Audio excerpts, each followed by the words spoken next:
Facing off against the gang attacking Gotham City and driving an enormous Batmobile, Absolute Batman arrives in its second edition, bringing more about this new Bruce Wayne as he investigates Black Mask's actions and how he can stop the party animals. We're looking at another great edition of DC's Absolute Universe, so stick around in the video to catch all the storyline details. Welcome to Comic Chronicles. Absolute Batman 2 was written by Scott Snyder, illustrated by Nick Dragotta, colored by Frank Martin, with Clayton Cowles as the letterer.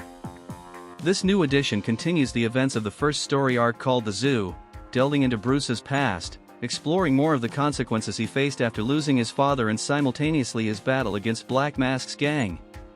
So make sure to give us a bat like on the video and a bat subscription to the channel to help us grow more and more here on the platform. Share your thoughts on Absolute Batman. Are you enjoying it? Thank you very much, and let's get into the video. The story starts with young Bruce, shouting for his father to open the door, but his father was already lifeless outside. Bruce looks back and sees the bats from the bat house, where his father had locked him with the other children at the moment of the gunshots, shattering the glass and soon attacking him. The narrative then shifts to the present, where Alfred continues narrating the events. He states that the party animals ramped up their attacks in Gotham City 2 weeks ago, and Batman increased his counterattacks over these 2 weeks. He's not everywhere but knows where the next big attacks will be and goes there to confront them, like tonight at the aquarium. Alfred mentions he tried to assist Batman by adding more surveillance protection because the more he attacks the gang, the more Black Mask escalates the fight, collecting more data for Alfred and getting closer to his departure from Gotham. He also remarks that Batman always plans everything, using it to his advantage.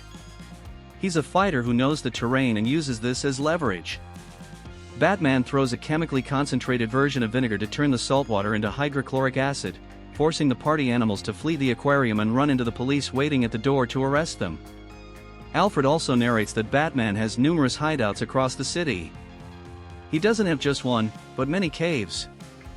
Following the Dark Knight's movements through the city's scattered cameras, Pennyworth mapped various Gotham locations where Batman has hideouts, and to his surprise, all the points on the map form a giant bat. Alfred even comments that Batman is taking the game seriously. The story continues with Bruce, narrated by Alfred, allowing us to delve deeper into this Bruce Wayne. Alfred says Bruce follows a monastically tight routine. When he isn't the Bat, he goes to work and then returns to the shadows. There's also a rumor Bruce is meeting with the Red Hood, a suspicious resistance group, but the truth is he's a loner, avoiding his mother in recent days. He only surprised Alfred once by breaking his routine, which was when he went to Blackgate Penitentiary to visit Joseph Chill, his father Thomas's killer.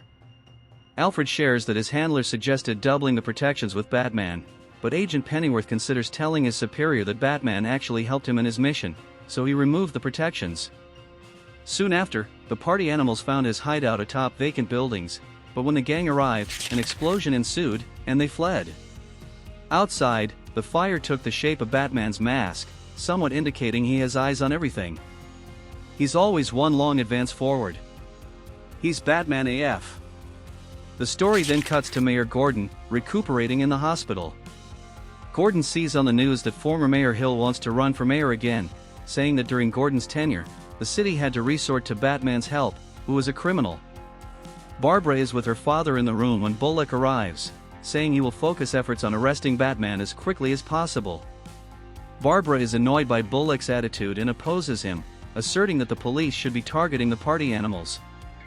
Barbara questions Bullock's reasoning, as Batman sends the police locations of the party animals' upcoming attacks and fights them all. The two are interrupted by Martha Wayne visiting Jim Gordon. The officers leave, allowing Martha and Gordon to converse privately.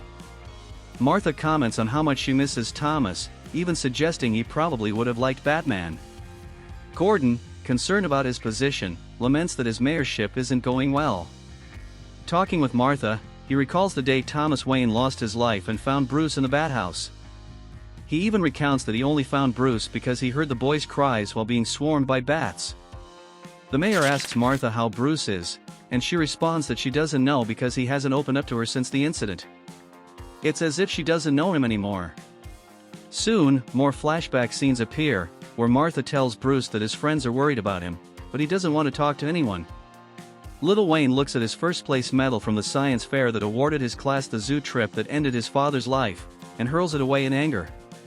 Back in the present, Bruce meets his friends for poker with Waylon, Edward, Harvey, and Oz. Here, we see a bit of each one's personality, which somehow retains a bit of what everyone knows as the main characteristics of Penguin, Two-Face, Riddler, and Killer Croc. During the game, they mention a missing friend, Selina Kyle. Croc mentions that months ago, he received a letter from her from Cairo. While playing, Bruce shows a party animal helmet he found at City Hall and uses it as a bet to cover the value. His friends ask how he got it, and he simply says he found it around. From Bruce's response, we can assume his friends don't know he's Batman. At this point, it's revealed that the party animals' helmets aren't animal skulls but tech helmets. These helmets hold the locations of all party animals' attack points, which is how Batman discovered these target spots of the gang. At a certain moment, Bruce tries to play the Joker card, but they quickly inform that Jokers are never allowed there.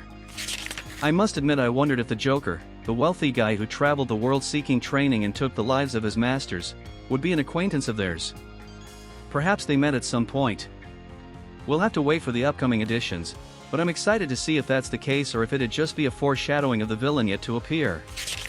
Bruce asks if any of his friends know anything involving the party animals, but only Harvey responds that the gang's attacks didn't seem like the kind aiming for power or city domination but rather intentions for political purposes, with objectives involving money.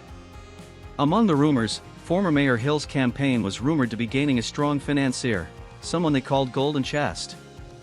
In one of Hill's campaign buildings, Batman investigates what's happening. He wraps his cape around his neck, looking pretty badass. A name surfaces during Batman's investigation on local computers. The name Arkham appears in a folder, but at that moment Black Mask appears on the screen. Batman was surrounded by the police, and Roman Siones, the Black Mask, was ready to fire a missile at Batman.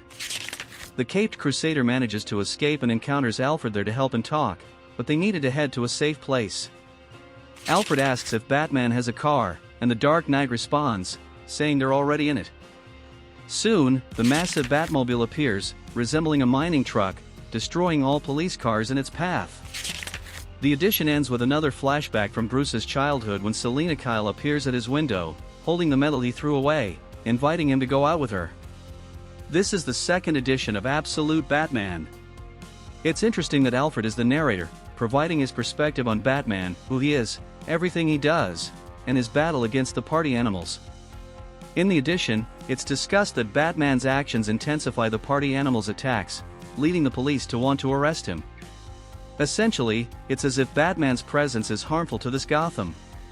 Alfred himself acknowledges this, but he wants to let it happen to gather more data for his mission and leave Gotham as soon as possible.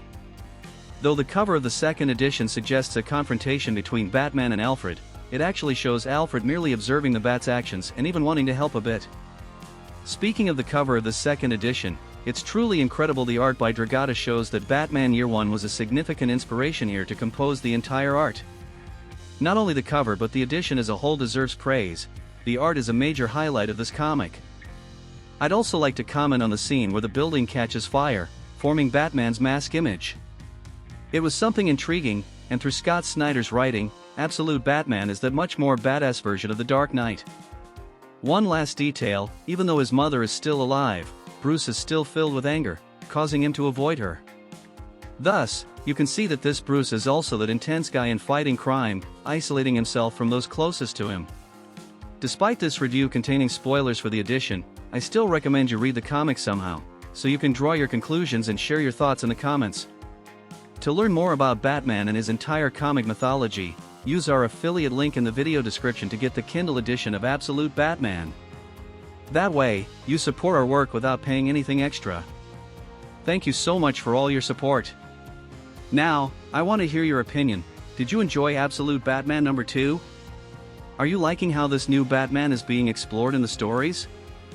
Write your thoughts in the comments, like the video, subscribe to the channel, and activate notifications to stay updated with all the latest from DC and Marvel. Thank you so much, and see you in the next video.